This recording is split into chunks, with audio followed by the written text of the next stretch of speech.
Guys, welcome pa ulit sa aking YouTube channel. Ay ngayon ay mag-ano tayo, improvise. Meron kasi akong nabili nung araw na rack. Kaso kapag ka naman meron kang ilalagay na groceries, hindi mo siya mailagay dito. Kaya meron tayo rito mga kahoy.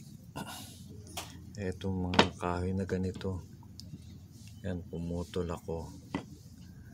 Bali, nagawa ko na siya bago ko siya i-video. Hindi pa naman siya nakapix. Bali, hindi ko pa siya nasusukat. Bali, mayayari. Nakaganyan siya rito. Para kahit paano, kahit may dala kang medyo maraming groceries nakalagay sa plastic bag, pwede mo siya ilagay dyan, o kaya kahon na maliit. Yan, pwede. Yan, kahon na maliit, mailalagay mo siya, kasi dito wala kang mailalagay dito sa kapraso na to. Pwede dito kapote, tatali mo siya dyan. Pero kung medyo malaking item, hindi siya pwede. Ay gagawa ko kahit paano para makapaglagay tayo ng manong item dyan. Bali, sumukat ako ng isang ruler pahaba, tapos 8.5 ang niya dito, ang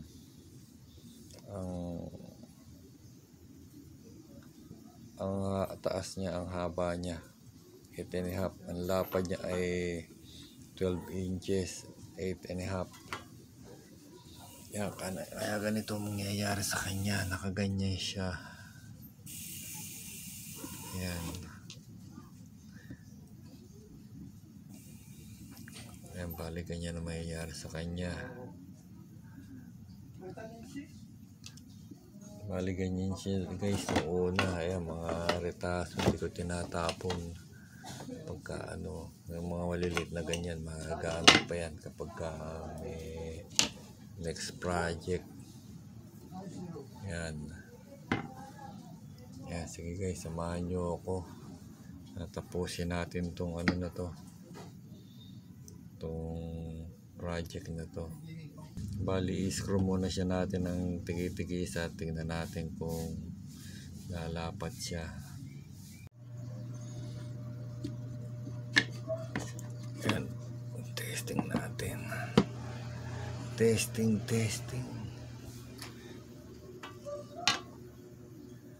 Yan.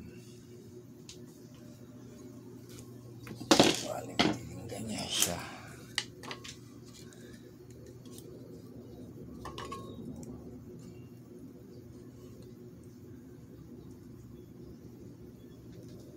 Ganyan na maging itsura niya guys.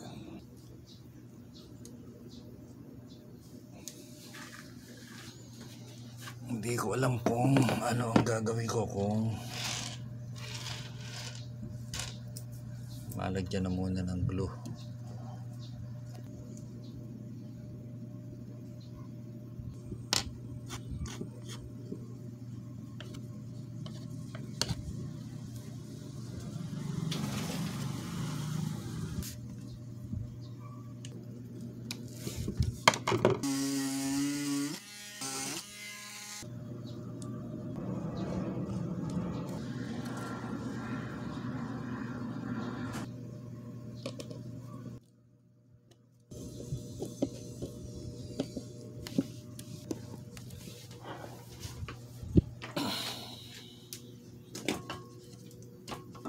Tapos ang gagawin natin ngayon ay papalaman tayo rito. Testing natin to kung kakasya ba siya, hindi ba siya tutukod. Nagawa tayo nakapraso dito. Ngayon guys, ganyan siya. Ang mangyayari ngayon, tatanggalin natin siya para sa baba natin kakabit, kasi tutusukin natin siya rito.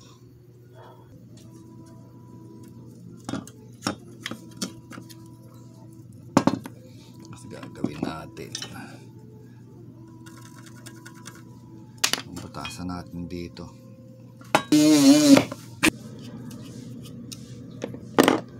Ngayon nakatusok na siya, lalagay natin to.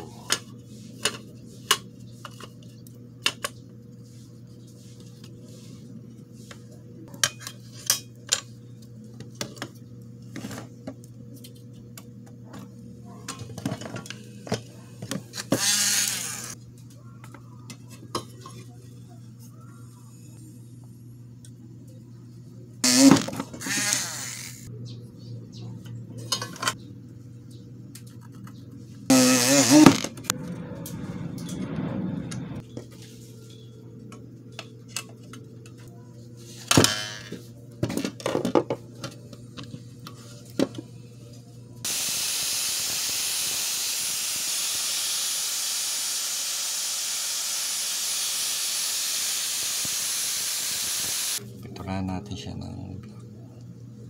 para maging waterproof pati siya. Quick dry kasi to, quick dry.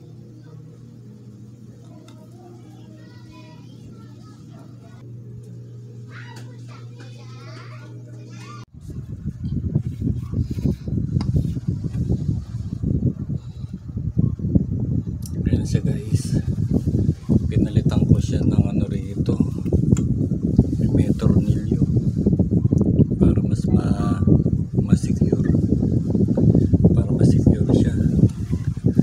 Ayan, nakakapit na yung mga tornilyo para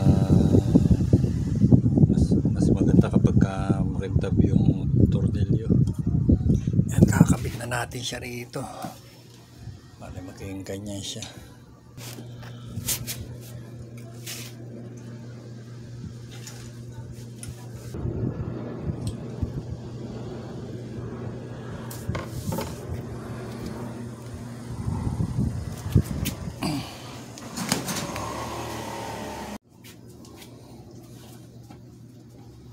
Yan na yung tsura niya guys. Ay, sige guys, hanggang sa susunod na video ulit. Pwede na tayo maglagay ngayon ng kung ano-ano dyan. Ay, sige guys, salamat, hanggang sa susunod na video ulit. Thank you.